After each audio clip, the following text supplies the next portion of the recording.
And I want you guys to point out one little 2 or 4 measure line that you like. And we'll transcribe it right here. We'll figure out what the heck he's doing with Herbie. But that sounds exactly like Herbie, right?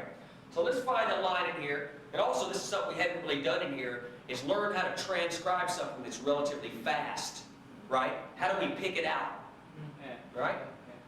So again, if you have a thing that'll slow the tape down, that might help you. If you can slow the tape down a little bit. But we don't have that luxury. We're going to do it real time. Let's go back and find one of the lines we like.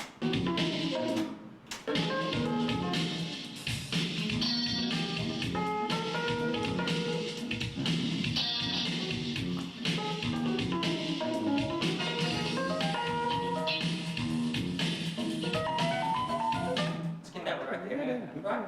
It's cool, good enough. Okay, so first we need to find out what our key center is. E flat. E flat minor. Let's get that first line.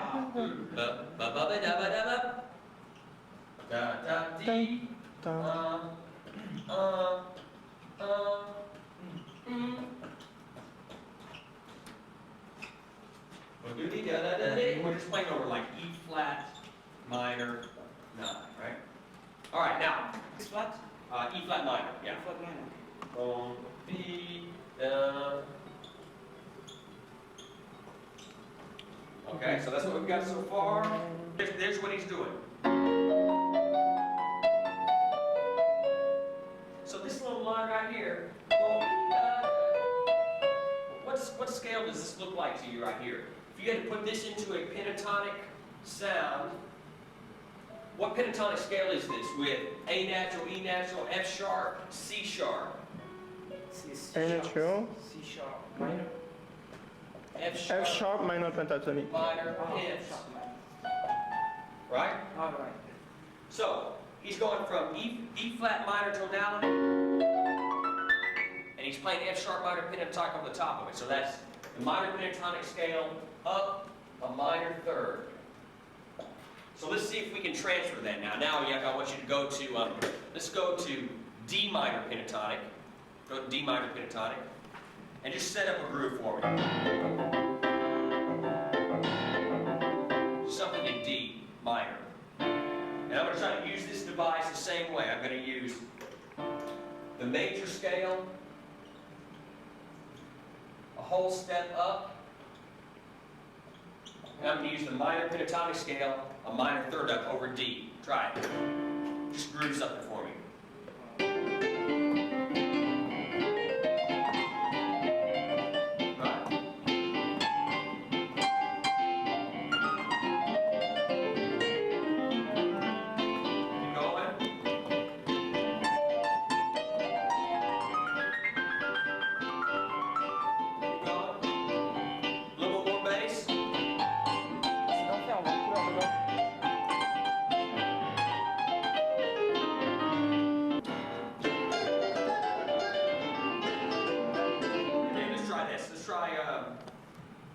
Take some 6-note sequences. Inside so long, right? Go. Yeah, they go 1, 2, 3, 1, 2, 3. Okay. Right?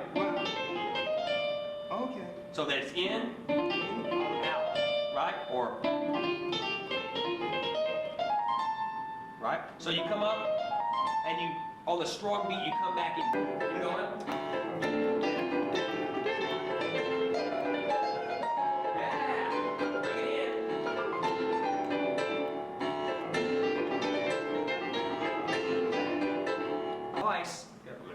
Use the device a little bit more in the center of the scale, right?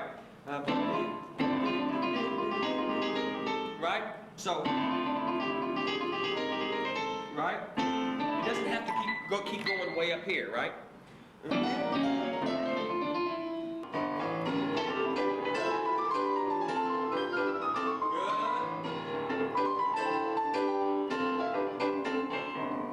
Good. Keep it up.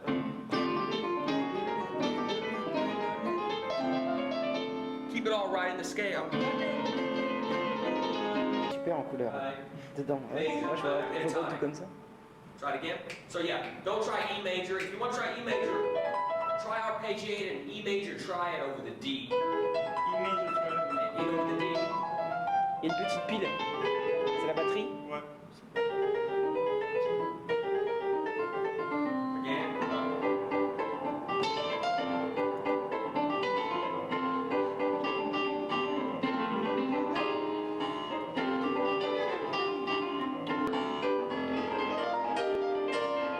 Ah, it's cool. F minor is cool.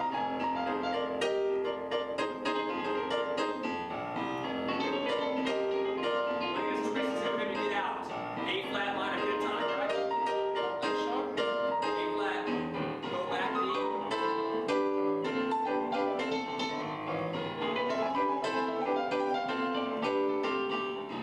Parce que Flat minus 9, you play E flat for inside, and then you play minor third from E C'est bien, flat, yeah. right? Outside. Pentatonic scale, right? So G minor. Ouais. Yeah, G minor pentatonic. Or in and this E flat. case, F sharp minor, right? Because that's up a minor third. In the key of E minor, it would be G minor. In the key of E flat, it would be G flat minor, Yeah. right? So again, one thing that you're doing is you're playing all of this. You're playing all this big arpeggiated stuff every time. It's making it sound real rangy, right? So it doesn't need to go up that much. You can use the idea, and when you get little sequences, keep it all inside the scale, right? See how many little patterns you can create within like a tenth, you know?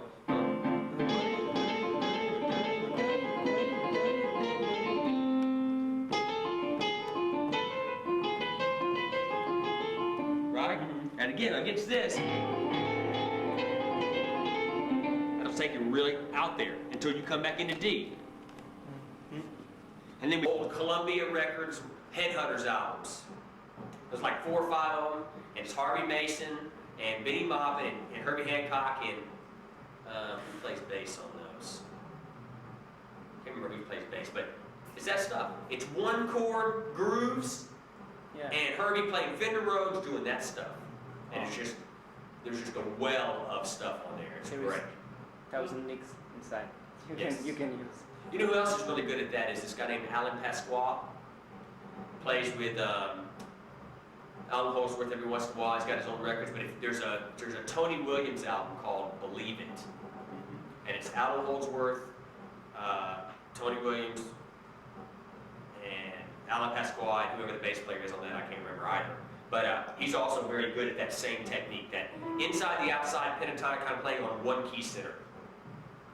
So if you're into that, check it out. And again, probably to transcribe one of these solos from beginning to end, to actually see the patterns and to see how they go out and how they come back in would help you, just to get a couple of those under your fingers. Because it would help you get to be able to start it into phrase, and then you would be able to do that more easily yourself. It's here, 2, 3.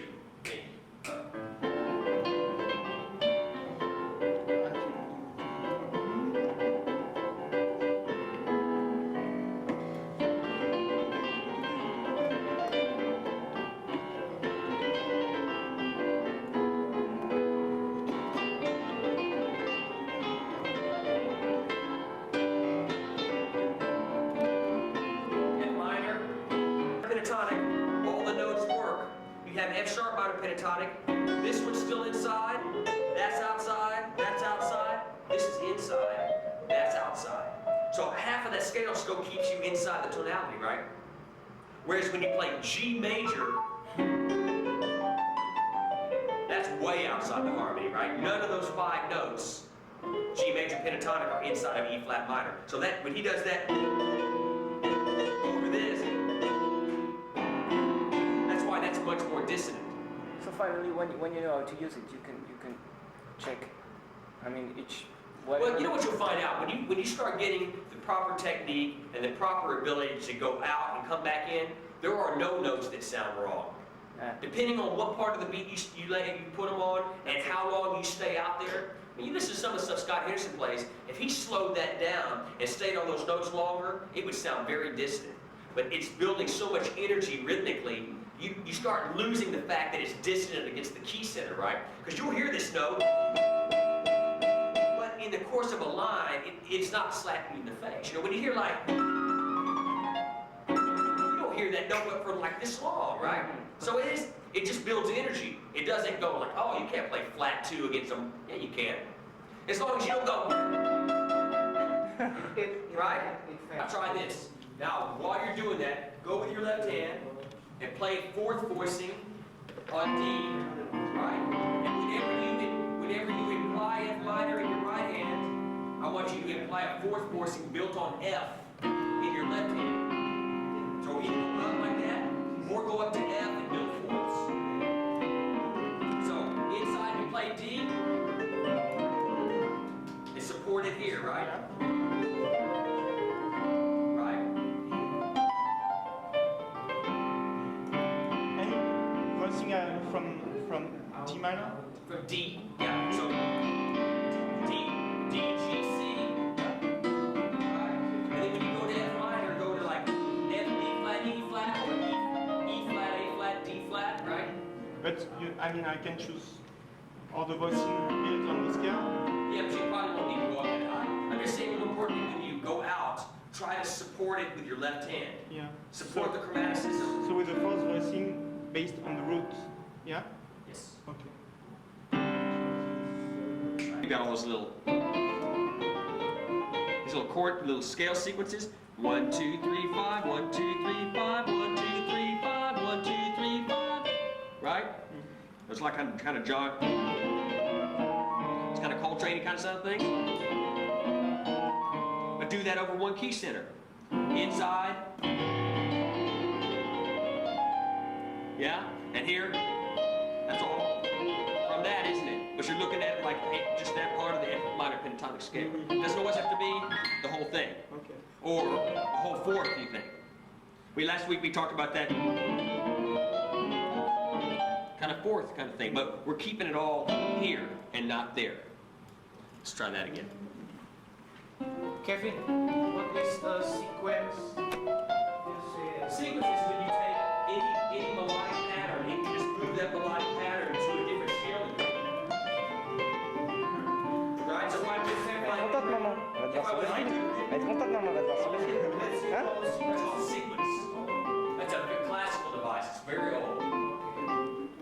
But you know, John Coltrane solo on Giant Steps, more than half of that solo was made up of sequences. C'était bien le truc qu'il a fait. That kind of stuff. Hein? Il a fait quoi? Les chromatismes avec les cartes? 1, 2, 3, 4, 1, 2, 3, 5 kind of thing.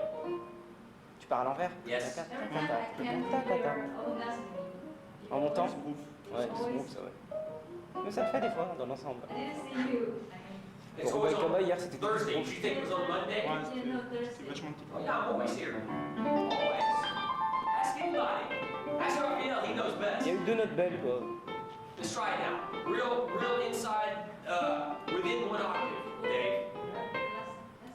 Or, you know, these, right? You know what you're going to, right? Yeah. So if you do, yeah, cover yourself when you hear yourself go outside. Ah. Ah ouais, c'est difficile tout ça. It's hard to jump. But there's some bursts of good ideas. The main thing is to try to understand it well enough to where you can control it. Because I hear you going for it, but you're having trouble making the smooth transition between in, out, in. You're going in to out pretty good, but you're not coming back in. Yeah. Find the note that. Absolutely. And usually what Herbie does is he takes those and he'll hit that color tone and do those little shakes, right? Mm-hmm. So again, he'll land on the 11 or on the 9. He'll come out of that harmony. Right? That kind of stuff. Yeah, it's very cool. And again, it's one of those kind of things is when you're trying to play that kind of style, it's good to know how to do it, but you don't want to do it too much. Because then it becomes so chromatic that it really starts losing any real continuity. But I think this kid did a really good job with it here. Let's just hear what he does.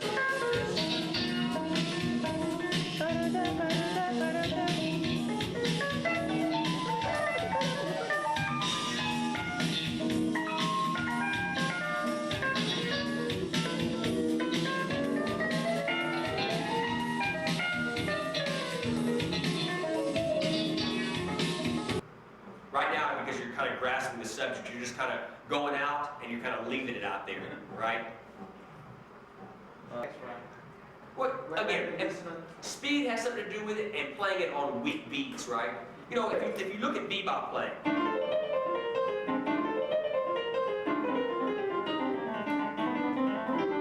all that kind of twisting around, it's just kind of bouncing around. It's going, every time I surround one of these notes, that's building the same kind of energy. It's just every other note or every third note is part of the chord, right? So it all works, right? Because about every second or third note is part of the sound. And probably those are the notes that you want to accent. A lot of this has to do with how you accent the notes. Which notes do you really hit, and which notes do you do what they call ghost, which is where you kind of half hit it, right? Right? So it's like you're kind of fluttering the notes, right? You're not hitting every note the same, right?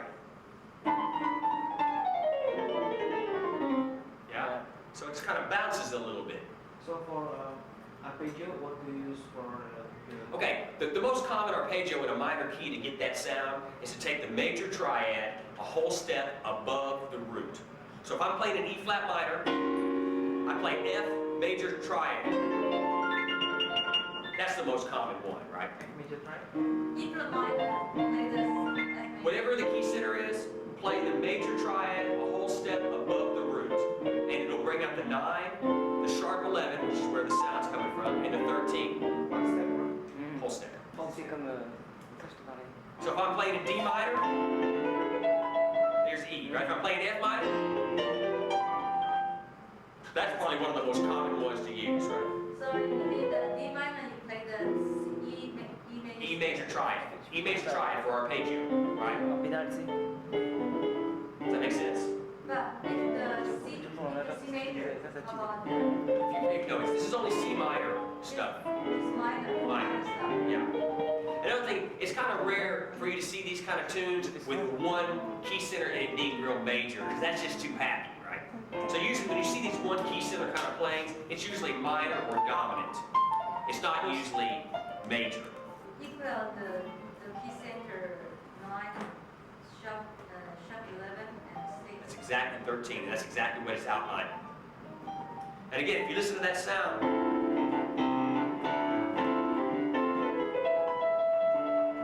know, when you're ending on the 9, so it's still inside the sound, but when you play that sound over D, you get that kind of outside the harmony sound, which is cool. Right? Does that make sense? Hard to practice it, it's really hard because when you do it slowly, it sounds really bad. Yes. So it's why it's hard, because usually everybody says, okay, you can practice it slowly, and then, but in this kind of things, if you practice slowly, it's going to be like, oh. You guys will take that Chick Corea solo that I gave you last phase that is Matrix. It's got some of this thing in there. It's the same thing. When you practice it really slow, you really hear the chromaticism and it just doesn't sound as good. Yeah. When you get that up tempo, it sounds great, right? So what you want to do is realize what he's doing.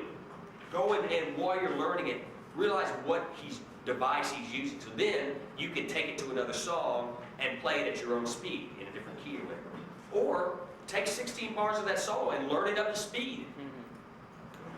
But you're going to see how much of that kind of stuff is in there. It's a lot of it, right? Either stuff where he starts with chromaticism, or he starts that little da-dee-da-dee-da-dee-da thing, right? Or he does these, where it's just like chromaticism stuff, but he doesn't do it for a long enough period of time that you hear it and you go, oh, he's just playing chromatics. He uses it for like half a beat or a beat and a half, and then he keeps going on into the scale. So he uses the chromaticism to kickstart the line, and then he moves on into a scale. So he doesn't just keep doing this all the way down the scale, because then you're like, oh, I know what that is. He uses just a little bit of it to light the thing on fire, and then he goes.